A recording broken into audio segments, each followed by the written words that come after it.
23வது சங்கீதம். அவர் என்னை புல்லுள்ள இடங்களில் மேய்த்து உமந்த தண்ணீர் அண்டையில் கொண்டு விடுகிறார்.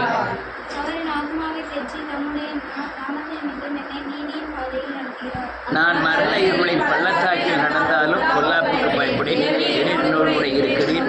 கோலும் தடியும் என்னை தேற்றும்.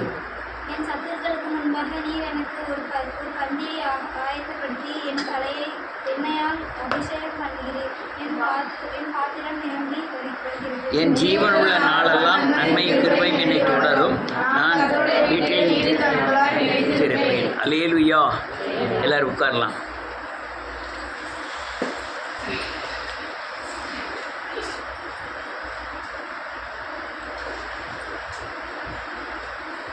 அல்லேலூயா. சாவுக்கு பயப்படாத ஆள் யாராவது இருக்காங்களா? எல்லாரும் பயப்படுறாங்க.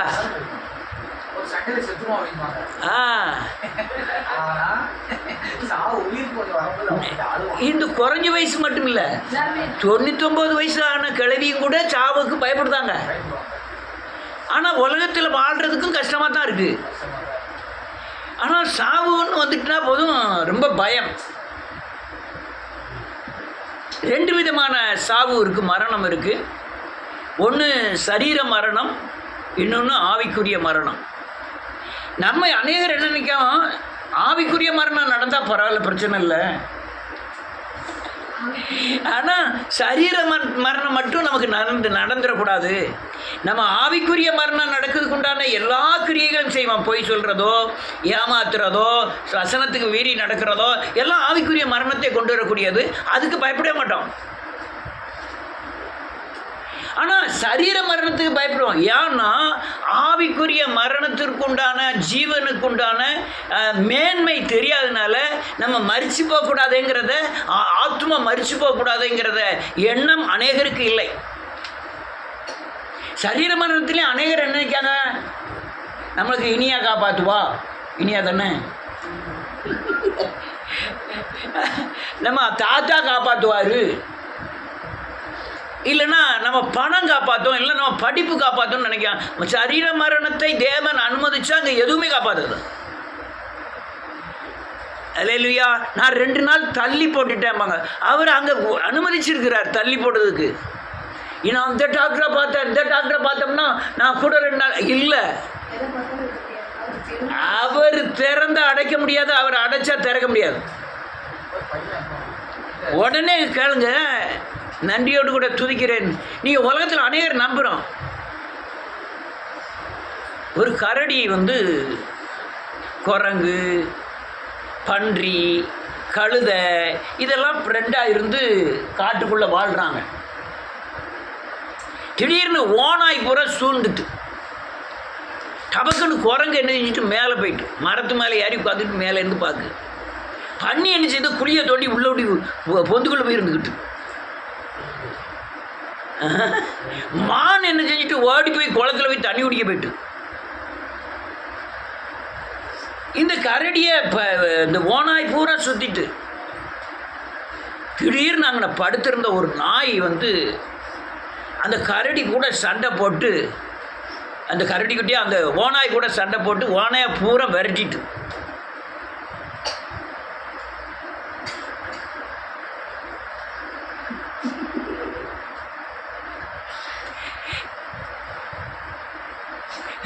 ஓனாயை பூரா விரட்டிட்டு நாய் போய் ஒரு ஓரத்தில் போய் படுத்துக்கிட்டு.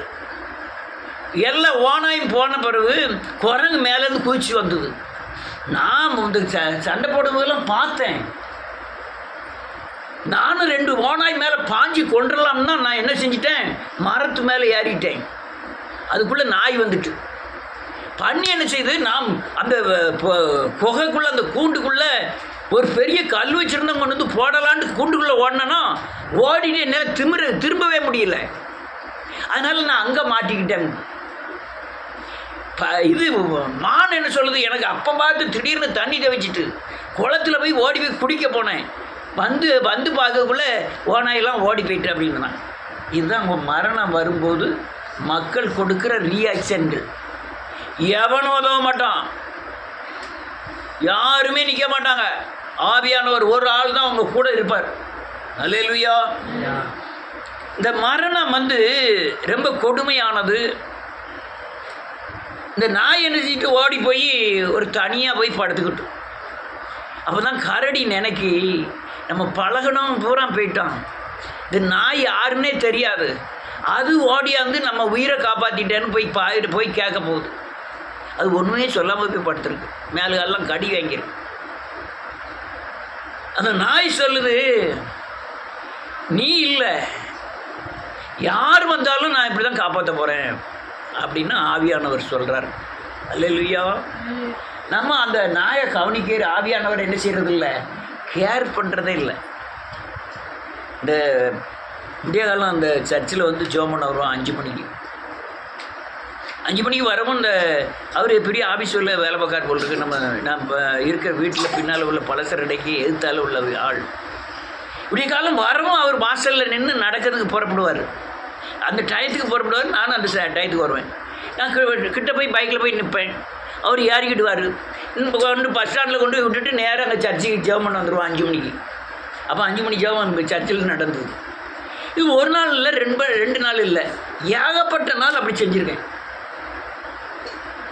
அவர் என்கிட்ட பேசணுன்னு கிடையாது, நான் அவர்கிட்ட பேசணுன்னு கிடையாது. சார் ஏறிக்கிட்டேங்களாமே, அவர் ஏறிக்கிடுவார். அங்கே போனோன்னே இறக்கி விட்ருங்க பாரு, அவ்வளோதான். பல நாட்கள் அப்படி செஞ்சுருக்கேன்.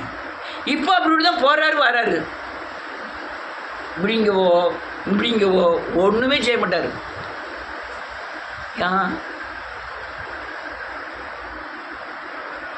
நான் என்னுடைய நினைப்பு இவர் இல்லை, யார் பிச்சைக்காரன் வந்தாலும் சரி அவனை ஏற்றி கொண்டு போய் பணம் கொண்டு விட்டுருப்பேன். இந்த நம்ம பஸ் ஸ்டாண்டில் ஒரு பிச்சைக்காரர் படுத்திருந்தார், அவர் கடைநல்லூர் போகணும்னு சொல்லிட்டார். பிச்சைக்காரர் தெரியுமா, அவர் ஒரு கம்பு பண்ணிக்கிட்டு கட்டையாள் சரியாக பேசந்து எப்படி நடப்பார். அதுதான் கடைநல்லூரில் கொண்டு விட சொன்னார். கடைநல்லூர்னு சொல்ல தெரியல, அங்கே ஆனார். உடனே ஏற்றி நடு ரோட்டில் கொண்டு போகிறேன். என்ன செய்ய, அப்போ யாரும் என்னமோ சொல்கிறாங்களா, அங்கே போய் இறக்க போகிறேன், உங்கள் சொந்தக்காரங்களா அப்படின்னு ஒருத்தன் கேட்கா. ஆமாம் அப்படின்னேன். கடையில் ஒரு பஸ் ஸ்டாண்டுக்குள்ளே கொண்டு இறக்கி விட்டுட்டு போயிட்டு வரையிலன்னு பார்த்து 50 ரூபா அவர்கிட்ட கையில் கொடுத்துட்டு நான் பாட்டில் போயிட்டேன். அப்போ பரிசுத்த ஆவியானவர் யாருன்னே தெரியாத அந்த கரடிக்கு உதவினது போல நமக்கும் மரணம் நேரிடாதபடி உதவுவார். நம்மளும் இன்னொரு ஆளுக்கு என்ன செய்யணும், உதவணும். ஆனால் இந்த மரண சூழ்நிலை இருக்க பயங்கர மோசமானது. இப்போ முந்தானது பாரதி ராஜா இறந்து போயிட்டார். பெரிய படங்களை எடுத்தவர், அந்த டைரக்டர் எமயம்னு சொல்லுவாங்க, இயக்குனர் எமயம்னு சொல்லுவாங்க பாரதி ராஜாவை. இந்த தென் தமிழகத்தில் உள்ள கதைகளை அப்படியே படம் எடுத்து நடத்தினவர். எவ்வளோ 1000 கோடிக்கு மேலே அவர்கிட்ட சொத்து இருக்குது. கடைசி நேரத்தில் பக்கத்தில் ஒருத்தரும் இல்லை. போன வருஷம் ஒரு பையன், ஒரே பையன் இறந்து போயிட்டான். அதில் படுத்தவர் தான் எந்திக்கவே இல்லை, அப்படியே உட்காந்துட்டார் அந்த மனுஷன். அவர் பக்கத்தில் 1000 கோடி எதுக்கு, வீட்டில் 4 5 வேலைக்காரங்க இருக்காங்க. அந்த பொம்பளையால் சொல்லுது, இவர் தான் மக மாதிரி என்னை பார்த்துக்கிடுவார், சம்பளம்ன்ட்டு கிடையாது, எவ்வளவு கேட்டாலும் அவர் பாட்டில் கொடுப்பாரு அப்படிலாம் சொல்லுது. என்ன தியாகம் பண்ணியதுக்கு, அவரை கவனிக்கிறதுக்கு, அந்த மரண நேரத்தில் கவனிக்கிறதுக்கு யாருமே இல்லை. அல்லேலூயா.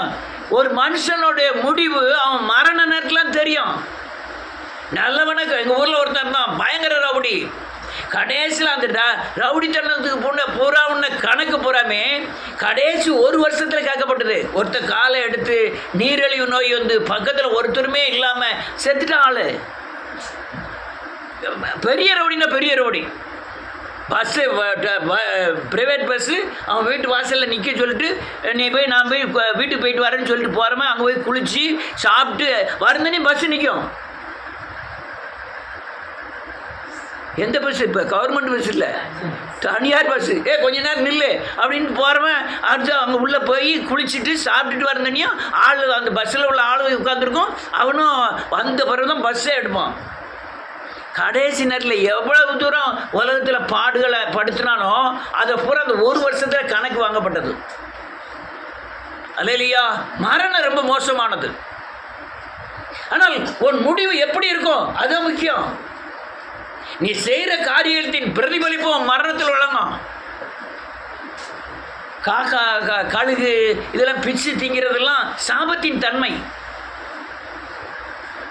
மரண இருள்ல என்ன தெரியுமா, அந்த அந்த கடைசி நேரத்தில் நமக்கு அமைகிற சூழ்நிலை இருக்குல்ல, அதுதான் பயங்கரமான இருளின் ஆதிக்கம். அல்லேலூயா. சொல்லுங்க, மரண இருள் என்பது விடுவிக்கப்பட வழியே தெரியாத கவலை, ஆபத்து அல்லது நெருக்கடியான காலங்களை குறிக்கிறது. அது ஆபத்து இதெல்லாம் வரும்போது நம்ம நெருக்கடியான சூழ்நிலை வரும்ல, அதுதான். எம்ஜிஆர் எவ்வளோ பெரிய ஆளு, கடைசி நேரத்தில் படுகையில் விழுந்துட்டான். ஆள் கவனிக்க ஆள் இல்லை. ஜெயலலிதா எப்படி ஆளு, மூச்சு விட்ட ஆள் செத்து போவான். அவன் கடைசி நேரத்தில் கவனிக்கவே ஆள் கிடையாது. உள்ள ஒருத்தருமே போக முடியாதுட்டான். அல்லலியா பிரதமர் வந்திருக்காரு, உள்ள விட மாட்டேன்ட்டான். யாரு? அல்லலியா அவர் நாயுடு, அவர் கவர்னராக இருந்தார். அதில் என்ன நாயுடு, வெங்கையா நாயுடு ஜனாதிபதியா இருந்தாரு. வெங்கையா நாயுடு அவர் வராரு, அவரே உள்ள விட மாட்டேன்ட்டான். எங்க ஹாஸ்பிட்டல், அப்போலோ ஹாஸ்பிட்டல்ல அந்த ஓட்டை உள்ளோடு தான் பார்க்க உள்ள ஜெயலலிதாவை. அதுதான் கடைசி நேரம். மரண இருள்னா அதான். தண்ணி தவிக்கும், குடிக்கிறதுக்கு நேரம் வழி இருக்காது. ஏகப்பட்ட பணங்கள் இருக்கும். ஒரு சாப்பிடணும்னு நினைப்போம், சாப்பிடறதுக்கு வழி இருக்காது. எந்திக்கணும்னு நினைப்போம், தூக்கி விட ஆள் இருக்காது. ஆனால் மற்ற நேரங்களில் சுத்தச்சூழ ஏகப்பட்ட ஆள் இருக்கும். அதான் மரண இருள். விடுவிக்கப்படுவதற்கு உண்டான வழிகளே இருக்காது. ஒரு சாதாரண நீங்கள் வெந்தயம், இந்த காயம், கொத்தமல்லியில் குணமாகக்கூடியது நீங்கள் 10,000 ரூபாய் ஊசி போட்டாலும் குணமாகாது. அதான் மரண இருளுங்கிறது. எத்தனை பேர் பெரிய பெரிய ஆட்கள்லாம் அந்த கடைசி நேரங்களில், அந்த சாக போட்ட நேரத்தில் எவ்வளோ சங்கடப்பட்டிருக்காங்க தெரியுமா? இந்திரா காந்தி தன் வீட்டு காம்பவுண்டிலே ஒரு ஆஃபீஸு, காலையில் 8 மணிக்கு. அவள் எப்போவுமே இந்த புல்லட் ப்ரூஃப் போடாமல் வெளியே வரமாட்டான். அன்னைக்கு பார்த்து புல்லட் ப்ரூஃப் போடாமல் ஆஃபீஸுக்கு தான் போகிறான். மெய் காப்பாளனே சுட்டு தட்டான் 18 குண்டு வயிறு நிறைய. அவன் ஏற்கனவே இது இவ்வளோ புல்லட் ப்ரூஃப் போடாமல் இந்த வயிற்றுக்கு கீழே சுட்டுட்டான். அவ்வளோதான் முடிவு. எவ்வளோ பெரிய அலலியா எவ்வளோ பெரிய மனுஷனாக இருந்தாலும் சரி, இந்த ஆள் இறந்த உடனே போய் அங்கே இந்த தீ எரித்து கொடுப்பாங்க. அங்கே தெங்கச்சியில் வச்சுருக்காங்க. அதில் கொண்டு போய் கொடுத்தா ஒரு பாக்கெட் போட்டு கடைசியில் கையில் கொடுத்துருவான். எவ்வளோ 50 கிலோ 60 கிலோ 100 கிலோனாலும் சரி, அங்கே உள்ள சாம்பலை ஒரு சின்ன பாக்கெட் போடுவான். வச்சுக்கிட்டுங்க, நீங்கள் கன்னியாகுமரியில் கொண்டு போய் கரைங்க, திருச்செந்தூரில் போய் கரைங்க, கங்கையில் கொண்டு கரைங்கன்னு கையில் கொடுத்துருவான்.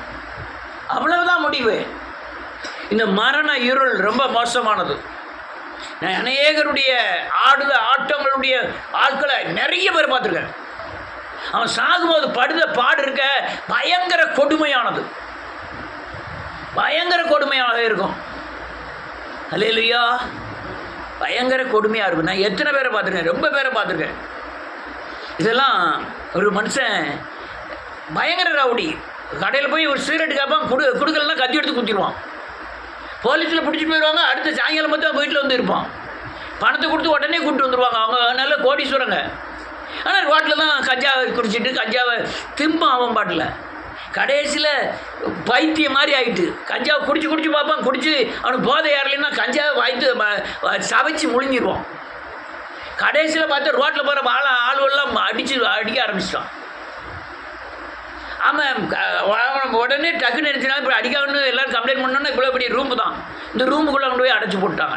15 வருஷம் அந்த ரூமுக்குள்ளே தான் இருந்தான். ஒரு காலில் இவ்வளோ புண்ணு வந்தது, மருந்தும் கிடையாது, ஒன்றும் கிடையாது. இவ்வளோ தூரம் புண்ணு வந்துட்டு அந்த கதவில் நான் போய் பார்த்தேன். அந்த கதவில் கீழே ஒரு ஓட்டை மாத்திரம் போட்டு வச்சுருக்காங்க. சோறையும் தண்ணியும் உள்ளே தள்ளி விடுவாங்க. சாப்பிட்டுட்டு எல்லாம் கக்கூஸ் எல்லாமே உள்ள கக்கூஸ்லாம் கிடையாது. இவ்வளோ பெரிய ரூம் மட்டும்தான். அங்கே போனாலே நாரும். உள்ளே உயிர் ஆள் இருக்கா இல்லையான்னு ராத்திரி பூரா பாட்டு பிடிச்சிட்டு கிடப்பான். எவ்வளோ பெரிய ரவுடி தெரியுமா? எதுத்தாலும் வாரவன் எவனும் பயப்படுவான். அந்த அவ்வளோ பெரிய ரவுடிகள். முடிவு என்ன? கணக்கு வாங்கப்பட்டது, அவன் கணக்கு தீர்க்கப்படும். அல்லேலூயா. ஒரு வசனத்தை வாசிப்போம். யோனாவின் புஸ்தகம் 4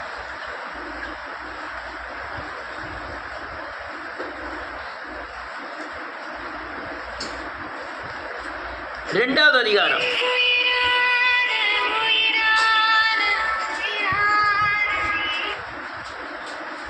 யோனாவின் புத்தகம் 2வது அதிகாரம்.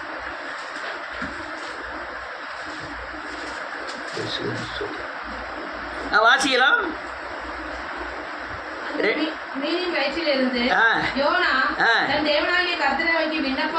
இப்ப நம்ம வாசிக்க போறதுலாம் ஒரு மரண இருளின் பள்ளத்தாக்கு. மரணம் ஆகும் போது அதுக்கு மிந்தி வர்ற கொடுமையான சூழ்நிலைகள். கூப்பிட்டேன், ஆமென்.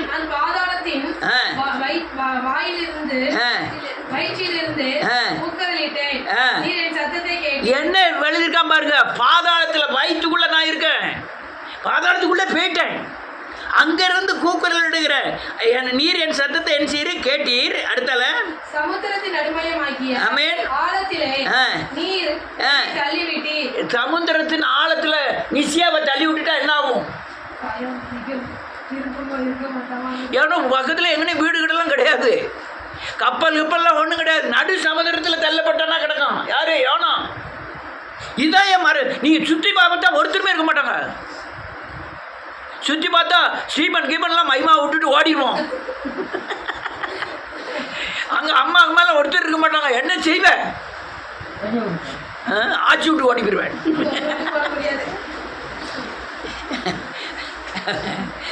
இவன்ட்டு அது யாரு? நம்ம ஜூடாட்ட கடை. என்னப்பா அம்பாச்சி வீட்டுக்கு போலியா அப்படின்னு போன 15 நாள் டப்புன்னு ஒரு கனவுல கலந்த மாதிரி போயிட்டு திடீர்னு வந்துட்டேன். ஏன் பால் கறக்க படிச்சியா? 2 காம்பு கறக்க படிச்சிட்டேன். இன்னும் பால் கறக்க படிக்கணும். இல்லையா? சிலர்லாம் அந்த சின்ன பிள்ளைகள்லாம் பார்த்தா அந்த கவலையே தெரியாது. நான் சின்ன பிள்ளையா இருக்கும்போது எனக்கு பீஸ் கட்டக்கூடிய ரூபா எப்படி வருதுன்னு எனக்கு தெரியும். இப்போ உள்ள பிள்ளைகளுக்கு பீஸ் கட்டுற ரூபா எப்படி வருதுன்னே தெரியாது. எனக்கு ஒரு சட்டை எடுக்கணும்னா அந்த சட்டை எடுக்கிற ரூபா எங்கள் அம்மா அப்பா எவ்வளோ கஷ்டப்பட்டு தாராங்கன்னு எனக்கு தெரியும். அது கடன் வாங்கியோ அல்லது உழைப்பினாலே எப்படியோ ஒரு கஷ்டத்தினால வர்ற ரூபான்னு தெரியும். ஆனால் இப்போ உள்ள பிள்ளைகளுக்கு யாருக்குமே என்ன செய்கிறாங்கன்னே தெரியாது. அல்லேலூயா. அதான் அநேக குடும்பத்தில் அதான் சாப்பாடு எப்படி வருதுன்னே யாருக்குமே தெரியாது. என்னமோ எலியாவுக்கு காகத்தினால போஷித்த மாதிரி நம்மளுக்கு கொண்டு போடுதாருன்னு நினைக்கிடுவாங்க. ஆனால் அதே மாதிரி பெற்றோர்களுக்கும் மிந்தி இருந்த கஷ்டம் கிடையாது. பணத்துக்கு சாப்பாட்டுக்கு அரிசி கிடையாது. குருணையை காய்ச்சி குடிச்சிட்டு கிடந்தாங்க எல்லாரும். சோள கஞ்சை காய்ச்சி குடிச்சிட்டு கிடந்தாங்க, கேப்ப கஞ்சை காய்ச்சி குடிச்சிட்டு கிடந்தாங்க. இன்னைக்கு சாப்பாடு இருக்கு, பசிக்க மாட்டேங்குது. அன்னைக்கு பசி அதிகமாக இருந்தது, சாப்பாடு கிடையாது. நிறைய பசிக்கும், மண்ணை அள்ளி சாப்பிடுவாங்க. நான் நிறைய காரியங்களை பார்த்துருக்கேன். தண்ணி அடுத்த ஆள் வீட்டில் வாங்கி குடிப்பாங்க, தண்ணி தாங்கன்னு. இப்போ தண்ணி தாகமே எடுக்க மாட்டேங்குது. நீங்கள் ரோட்டில் இப்படி போயிட்டீங்கன்னா மரத்துலேயும் அங்கேயும் எங்கேயும் ஆள் படுத்து உறங்கிட்டு இருக்கோம். பார்த்துருக்கீங்களா? மத்தியானம் நீங்கள் ரோட்டில் ஓடி போங்க, அங்கே ஒரு அரச மரம் இருக்கும், அரச மரத்து அடியில் ஒரு கல் இருக்கும், கல்லில் ஆள் படுத்து உறங்கிட்டு இருக்கோம். அங்கே 2 பேர் படுத்துருப்போம். அங்கே கொஞ்சம் தூரம் போனால் மாட்டு வண்டி இருக்கும், நான் தெரில. அந்த மாட்டு வண்டியில் ஒருத்தன் படுத்து கிடப்பான். ஏம்னா உழைச்சி எங்கேயாவது கொஞ்சம் நேரம் படுக்கணும்னு படுத்து கிடப்பான். அல்லேலூயா. அந்த தன்மையே இல்லை. வேற அடுத்தால என்ன சொல்லுது? நீரோட்டம் என்னை சூழ்ந்து கொண்டது. ஆமென். உம்முடைய வெள்ளங்களும் ஆழங்களும் எல்லாம் என் மேல். இதய மரண இருள். வெள்ளம் புரண்டு வருது. பக்கத்து வீட்டுக்காரன் சண்டை, ஏத்து வீட்டுக்காரன் சண்டை, குடும்பத்தில் சண்டை, யாருமே பேச மாட்டாங்க. இந்த மருமகளை 10 பேர் வீட்டில் இருக்கிற வீட்டில் மருமகளை போறவுடைய நிலைமை ரொம்ப மோசம். ஒன்னே சொல்லலாமா? அடிமையாக்கிடுவாங்க. ஒரு ஆளுக்கு தேங்காய் சட்னி வைக்கணும், ஒரு ஆளுக்கு தக்காளி சட்னி வைக்கணும், இன்னொரு ஆளுக்கு புதினா சட்னி வைக்கணும், ஒவ்வொரு சட்னி வச்சு வைக்கணும். எல்லாத்துக்கும் பொங்கி கொடுத்துட்டு. ஆனால் இப்போ உள்ள அப்படி கிடையாது. தின்னாகிட்ட போங்க, நான் முதல்ல சாப்பிடுவாங்க. ஆனால் அவ்வளோ சாப்பிட்டுட்டு இவளுக்கு கடைசியில் என்ன தெரியுமா? இவன் அலைசி ஒரு 2 இட்லி மிச்சம் போட்டிருப்பான், இவன் ஒரு தோசை மிச்சம் போட்டிருப்பான், இவன் ஒரு பூரி மிச்சம் போட்டிருப்பான். இதுதான் சாப்பாடு. யாருக்கு? மருமவளுக்கு. ஆனால் இவன் அதில் உருவாகிறது தான் ஒரு பெரிய குடும்பத்தையே கட்டி ஆளக்கூடிய உருவாக்குதல் அங்கே தான் இருக்கு. ஹல்லேலூயா. இப்போ வேறு ஸ்டெபி இருக்கா, ஸ்டெபிக்கும் சோபியாவுக்கும் ரொம்ப வித்தியாசம். இவ கடந்து வந்த பாதை வேற, அவ கடந்து வந்த பாதை வேற. இவ எந்த புயல் வந்தாலும் நிற்கக்கூடிய பலன் இருக்கு, ஆனால் அவளுக்கு இருக்காது. ஏன்னா ஏம்மா ஒன்று சொல்லுன்னு என்னமோ தப்பாக நினச்சிக்கிடாத, நினச்சாலும் நினச்சிக்கோ. ஆனால் காரியம் தான். அப்போ என்ன, நீங்கள் எவ்வளவு அலைகளில் மோதலில் அம்பிடுதீங்களோ, எவ்வளவு புயல் காற்றில் அம்பிடுதீங்களோ, எவ்வளவு வனாந்திரத்தில் அம்பிடுதீங்களோ, அவ்வளோ உங்களுக்கு என்ன ஆகும், பலன் ஆகும். மரண இருளின் பள்ளத்தாக்கில் நடந்தாலும் நான் யானா என்னை கோலும் தடியும் தேற்றி என்னை ஒரு சரியான பலன் உள்ளவனாய் மாற்றும். அல்லேலூயா. அடுத்த லைன் எழுதிருக்கு, ஆமென், தள்ளப்பட்டேன். என்ன சொல்லலாம், உம்முடைய சமூகத்தில் இல்லாதபடி நான் தள்ளப்பட்டுட்டேன். ஆனால் நான் எங்கே பார்த்துக்கிட்டு இருக்கேன், இங்கேருந்து ஜெபம் பண்ணதை பரிசுத்த ஆலயத்தில் நீர் இருக்கிறதை நான் பார்க்கிறேன். நீங்கள் எவ்வளவு தூரம் அலைகளில், எவ்வளவு தூரம் போராட்டங்களில், எவ்வளவு தூரம் அலுவலிய நிந்தைகளில் கடந்து வாரீங்களோ, தேவனை நம்பி கடந்து வாரீங்களோ, அவ்வளோ உங்களுக்கு பாடமாய் பலனாய் படிகளாய் ஆலோசனைகளாய் மாறிடும். அல்லேலூயா. எல்லாம் ஆலோசனையாக மாறிடும். அதனால் நான் உபத்திரத்தை தேடி போய் சொல்லலை, நீங்கள் சத்தியத்தின் பாதையில் போகும்போதே உங்களுக்கு உபத்திரங்கள் காத்திருக்கும். ஏன்னா உலகம் அநீதியில் இருக்கு, நீங்கள் நீதியில் இருக்கீங்க. நீதியாக நடக்குது சங்கடம். நீங்கள் அப்போ நீங்கள் மரண பள்ளத்தாக்கில் நடந்துதான். ஏன்னா உங்களுக்கு கண்ணுக்கு தெரியாத பிசாசின் சக்தி உங்களுக்கு தெரியுது. நமக்கு பிசாசின் போராட்டம் இருக்குது. இப்போ உலகத்துக்காரன் ஏன் சங்கடப்படுதான், அவனுக்கு போராட்டம் இருக்குங்கிறதே. ஆனால் நமக்கு போராட்டம் இருக்குங்கிறது தெரியும். நம்ம விக்கிரகங்கள் என்னென்னு தெரியும், விக்கிரகங்கள் சக்திகள் என்னென்னு தெரியும், அது எவ்வளோ பேரை கொண்டதுன்னு தெரியும். இவ்வளவு போதிக்கப்படாதனால அவன் செத்தாலும் பட மாட்டான், கவலைப்பட மாட்டான், ஆபத்து வந்தாலும் கவலைப்பட மாட்டான். ஆனால் நமக்கு தெரியும், கண்கள் என்ன செய்யப்பட்டிருக்கே, திறந்து விடப்பட்டிருக்கே. அதனால நம்ம மரண இருள் இதுதான்னு தெரியும். அல்லேலூயா. தெரியும்.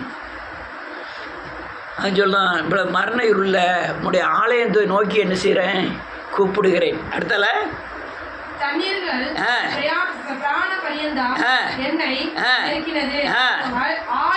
ஆளி சூழ்ந்தது, ஆமீன். என்ன ஒரு நிமிஷம், தண்ணீர் நிசியா பிராணன் மட்டும் நெருக்கியது, ஆளி நிசியாவை சூழ்ந்தது, கடற்பாசி நிசியாவின் தலையை சுற்றி கொண்டது. என்ன செய்வேன்,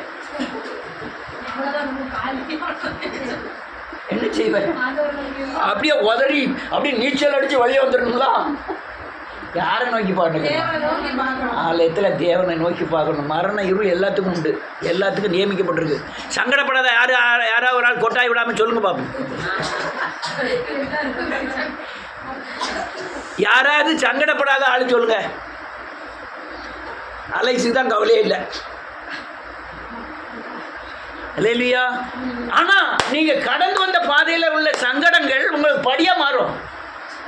அலே ரைட்டு, நேரம் ஆகுது. இடத்துல என்ன இருக்கு, பர்வதங்களின் அடிவாரங்கள் பரியந்தமும் பூமியின் தாழ்பால்கள் என்றென்றைக்கும் என்னை அடைக்கிறதா இருந்தது. ஆனாலும் என் தேவனாகிய கர்த்தர் நீர் என் பிராணனை அழிவுக்கு தப்புவித்தீர். ஆமென். எவ்வளவுதான் பிரச்சனை வந்தாலும் உங்க பிராணனை அழிவுக்கு தப்பி வைக்கிறது தேவன். எனக்கு வந்த போராட்டம் பயங்கரமான போராட்டம். உயிர் ஒரு அடிதான் இருந்தது, என்ன எல்லா வியாதிகளின் மத்தியிலும். ஆனால் ஒரு ஊரில் கொண்டு போய் உங்களை விட்டுதோம்யா. யார் கொண்டு விடணும், நம்ம ஜோஷுவா கொண்டு விட்டுருவோம். ஆலங்குளத்தில் அம்மா அப்பா ஒருத்தரும் வரமாட்டாங்க. ஒரு ரூம் எடுப்பான், ரூமில் கொண்டு போய் வச்சுட்டு நீயே வேலை செய்யணும், நீயே படிக்கணும், நீயே மேலே வரணும். பெரியவா இங்கே அப்படி அமெரிக்காவில் பூரா அப்படி தான். 15 வருஷம் ஆகிட்டுனா தண்ணியை தொலைச்சி விட்ருவாங்க. நீயே வேலை பார்த்து நீயே சாப்பிட்டு நீயே படிச்சுக்கிட வேண்டியதான். அவள் அங்கே ஒரு கல்யாணத்தை முடிச்சுட்டு அம்மா போயிடுவா, அப்பா ஒரு கல்யாணத்தை முடிச்சுட்டு அவர் அங்கே பார்க்க போயிடுவார். பிள்ளை எங்கே செய்யும், கவர்மெண்ட்டில் அதுக்குன்னு ஒரு சிஸ்டங்கள் வச்சுருக்கான். அங்கே போய் சேர வேண்டியதான். சேர்ந்துட்டு வேலை பார்த்து கொண்டு போய் கொடுத்தா தான் அவன் சாப்பாடு கொடுப்பான். அந்த வேலையில் வச்சுக்கிட்டு தான் அங்கே படிச்சுக்கிடவும் செய்யணும். துட்டு உள்ளவங்களுக்கு பிரச்சனை இல்லை. துட்டு இல்லாத மிடில் கிளாஸ் பூரா இதான் பிரச்சனை. ஒரு கல்யாணம் முடித்தவங்கள பார்த்தீங்கன்னா ரொம்ப ரேர். அவங்களுக்கு வருஷத்தில் ஒரு நாள் பரிசு வேறு கொடுப்பாங்க, ஒரே கல்யாணம் முடித்தவங்களுக்கு. அதே மாதிரி 10 கல்யாணம் முடித்தவங்களுக்கும் பரிசு உண்டு. யாரெல்லாம் பொம்பளை ஆம்பளை 10 கல்யாணம் முடிச்சோம் அதுக்கு ஒரு மீட்டிங் போட்டு இவர்கள் 10 கல்யாணத்தை முடித்தவர்கள் 10 கல்யாணத்துள்ள போட்டவங்க காமிக்கணும். என்ன பாருங்க, நான் 10 கல்யாணம் முடிச்சிடணும். அல்லேலூயா. இருக்கு. இப்போ இந்த மிருகங்கள்லாம் பார்த்தீங்கன்னா அதில் வளர்ந்து கொஞ்சம் வளர்ந்துட்டு வச்சுக்கணும். புலி சிறுத்தைலாம் குறிப்பிட்ட வயசுக்கு அப்புறம் அது போகும்போது 2 குட்டி காண போயிடும். இது தாய் கவலையும் படாத வந்துடும், அது பாட்டில் வரும். கொஞ்ச நாள் வளர்த்தோன்னா அதே துறை போயிடும். பறவைகளும் அப்படி தான், கொஞ்சம் வளர்ந்த உடனே டக்குன்னு அது பாட்டில் பிரிஞ்சு அது பாட்டில் போயிடும். இது கவலைப்பட போகிறதில்ல. அல்லேலூயா. மெஜாரிட்டி இல்லை, எண்ணிக்கை இல்லை, பலன் இல்லை, தேவன். மெஜாரிட்டி என்ன இருக்குது? சர்ச்சை என்ன நினைக்காங்க? உங்கள் சர்ச்சைக்கு எத்தனை பேர் வராங்க? 500 பேர் வராங்களா? நல்ல மேலே கை தட்டி பாட்டு படிக்க நல்லா இருக்கா? மியூசிக் இருக்கா? ஆள் ஒரு நிறைய இருக்கா? நாய் அதிகமா புலி அதிகமா? இந்தியாவில் நாய் அதிகமா புலி அதிகமா? அப்போ நாயை தேசிய மிருகம்னு வச்சிட வேண்டியதானே? புலியை ஏன் தேசிய மிருகம்னு வச்சுருக்காங்க? நாயை வைக்கலாம்ல இப்போ தேசிய மிருகம்னா? தானே அதிகமாக இருக்குது. லொல்லு 4 பேர் கடிக்கவா செய்யுது. ஆனால் புலி குறையதான் இருக்குங்க. 243 புலியோ 248 புலியோ தான். இவன் சும்மா கணக்கு அடிச்சு விடுதானோன்னு நினைக்கிறேன்.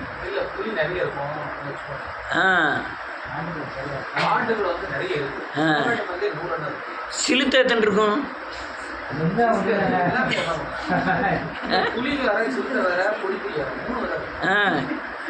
சிலுத்தையை பார்த்துருக்கீங்களா?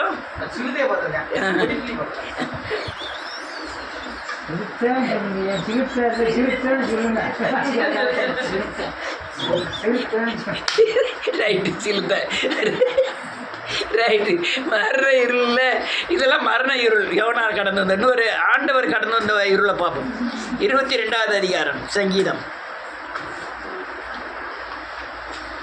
11வது வசனத்திலிருந்து வாசிப்போம். என்னை விட்டு தூரமாக இருந்தையும் பிதாவே, எனக்கு ஆபத்து கிட்டி இருக்கிறது, சகாயரும் இல்லை. அநேக காளைகள். காலன்னா யாரு? காலன்னா வாலிபர்கள். இவன் இது யாரு? ஜோசுவா குழந்தை. என்ன குழந்தை? குழந்தை. இவன் கொஞ்சம் 18 வயசு 20 வயசு ஆயிட்டா இவன் யாரு? காளை, வாலிபர், காளைகள். ஆமீன். அப்ப இந்த காளை யாராவது அடக்க முடியுமா? முடியாது. அந்த பலம் வந்துடும். 60 வயசு ஆயிட்டா கிழவர்கள்.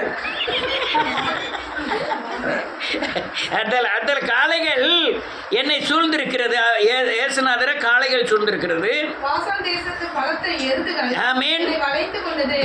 தேசத்தை அல்லா ரொம்ப செழிப்பான தேசத்துல மேஞ்ச எருதுகள் கொழுந்து போயிருக்கும். அது இவரை வளைஞ்சுக்கிட்டு தான். அடுத்தால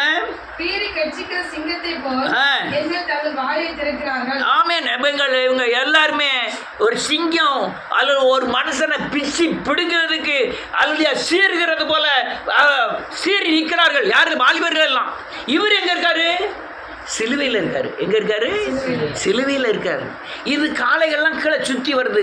ஒருத்தன் ஈட்டியை வச்சு குத்தட்டுமான்னு பார்க்கும், ஒருத்தன் காடியை கொண்டு போய் கொடுக்கலாமான்னு பார்க்கும், ஒருத்தன் கீழே நின்று வேஷ்டியெல்லாம் உருவி அல்லலியா சீட்டு போடலாமான்னு பார்க்கும், ஒருத்தன் அல்லலியா தூஷணமான வார்த்தைகளை. இதெல்லாம் என்ன? யாரு?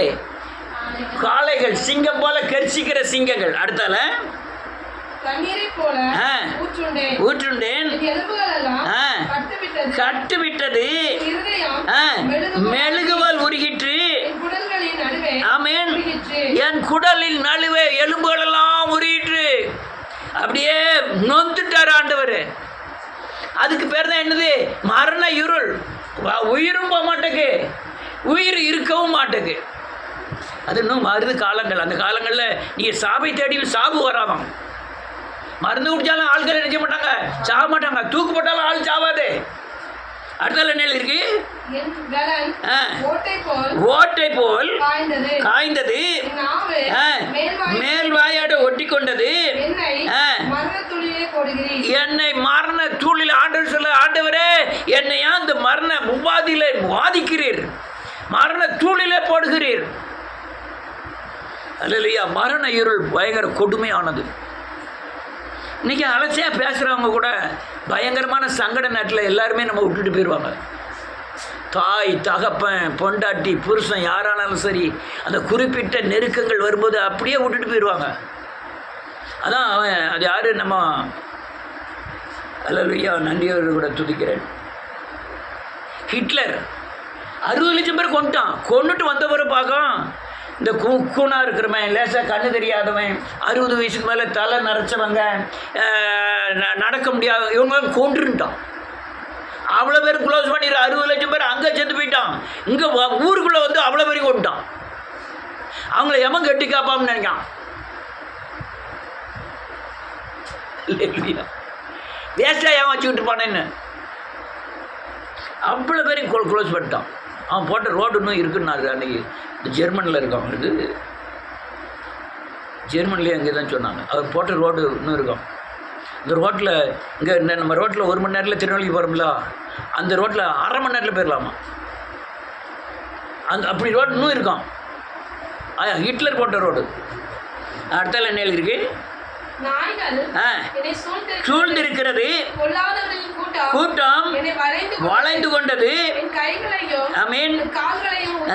உருவ குத்தினோர்கள்.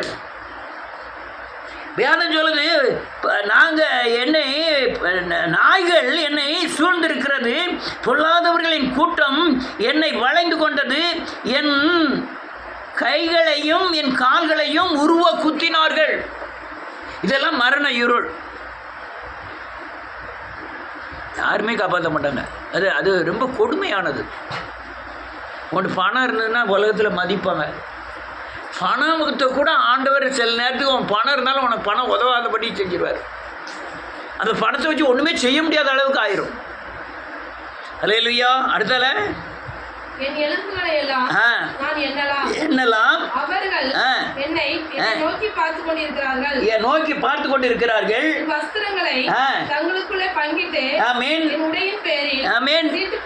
இதெல்லாம் நடக்கு. இதான் மரண இருள். பயங்கர கொடுமையை நன்றியோடு கூட துதிக்கிறேன் இயேசுவின் நாமத்தினாலே. ரைட். என் அண்ணன் 15 வருஷமாக படுத்திருக்கான். பால் சாலமன் ஒரு நாள் என்னை கூப்பிட்டு சொன்னார், வா தாமஸு, உன்னையால் பார்க்க முடியல, பிள்ளைகளை வேறு பார்க்க வேண்டியது இருக்குது, உன் அம்மாவை வேறு பார்க்க வேண்டியிருக்கு, உங்கள் அண்ணனை வேறு பார்க்க வேண்டியது இருக்குது. எங்கள் அம்மா இறந்த பிறகு நினைக்க எங்கள் அண்ணனை பார்க்க வேண்டியிருக்கு. இவங்க அண்ணனை கொண்டு போய் இந்த 4 புக்கு சந்தியில் கொண்டு போய் போட்டு வந்துரு அப்படியே சொன்னார் என்கிட்ட. 4 புக்கு சந்தியில் எப்படி கொண்டு போய் போட முடியும் நம்மளால்? நடக்க முடியலல்ல. சாப்பாடே வாயில் ஊட்ட வேண்டியிருக்கு. வாயில் ஊட்டினாலும் அந்த நாடி அசைக்க முடியல. கடைசியில் கைகாலெலாம் இப்படியே இருந்தது, இப்படி பறக்கு. லேசாக கொண்டி பேசுகிறான். கூட பிறந்தவன், உன்னையெல்லாம் பார்க்க முடியல, இந்த 4 புக்கு சந்தியில் கொண்டு போய் போட்டு வந்துடு அப்படின்னு. அவன் இருந்ததெல்லாம் மரண இருள் தான். நான் அநேகரை படுக்கையில் பார்த்துருக்கேன். அங்கே எந்திக்கவும் முடியாமல் போட்ட இடத்துல அப்படியே இருப்பாங்க. நம்ம 3 மணி நேரம் கழித்து வந்து பார்த்தாலும் அந்த படுக்கையில் தான் கிடக்கும். அவன் எப்படி கிடந்ததோ அதே மாதிரி தான் கிடக்கும். நீங்கள் கொஞ்சம் நேரம் வீட்டில் படுத்துருங்க, ஒரு சாச்சியே படுத்துருங்க, ஒரு 3 மணி நேரம் படுத்துருங்க, இந்த சைடு பூரா வலிக்க ஆரம்பிச்சிடும். ஆனால் வியாதிஸ்தர்களுக்கு எப்படி படுத்துருக்காங்க? அல்லேலூயா. ஆனால் பயங்கர மரண இருள்கள், கொடுமைகள். என்ன அவன் எங்கள் அண்ணன் என்கிட்டே சொன்னான், ஏன்டே ஏதாவது மருந்து கொண்டு வந்து கொடு, நான் செத்துருந்தேன், நீ தான் என் சங்கடப்படுறதே அதையே என்னால் பார்க்க முடியல, அதனால் மருந்தை கொண்டு வந்து கொடுன்னு தான் சொன்னான். எங்கள் ஃப்ரெண்ட்ஸெல்லாம் அதான் சொன்னானுவோ, ஒரு கோட்டரை அடி, அவனுக்கு ஒரு கோட்டரை வாங்கிட்டு போ, உன் வாயில் ஊற்றி ஒன்று கோட்டரை வாய்க்கில் ஊற்றிட்டு நீ ஒரு கோட்டரை அடிச்சுட்டு போய் ஊற்று, ஒன்றுமே தெரியாது அப்படின்னு. ஜபசி அப்படி தான் நினைப்போம்.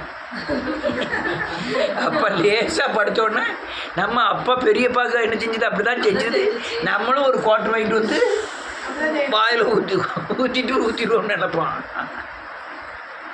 அதனால் நல்ல வேளை அதிலெல்லாம் தப்பிட்டேன். இல்லைன்னா ஏதாவது ஒன்று செஞ்சிருந்தேன்னா அது பெரிய அல்லேலூயா தேவ சட்டத்தின் முன்பாக ஒரு தண்டனையை கொண்டு வந்துடும். அது என் பிள்ளைகளை பயங்கரமாக பாதிச்சிருக்கும். ஆனால் கர்த்தர் பாதுகாத்தார். இதெல்லாம் மரண இருள்கள். அல்லேலூயா ரொம்ப பேர் மரண இருள். ஆனால் வேதத்தில் அப்படி இல்லை.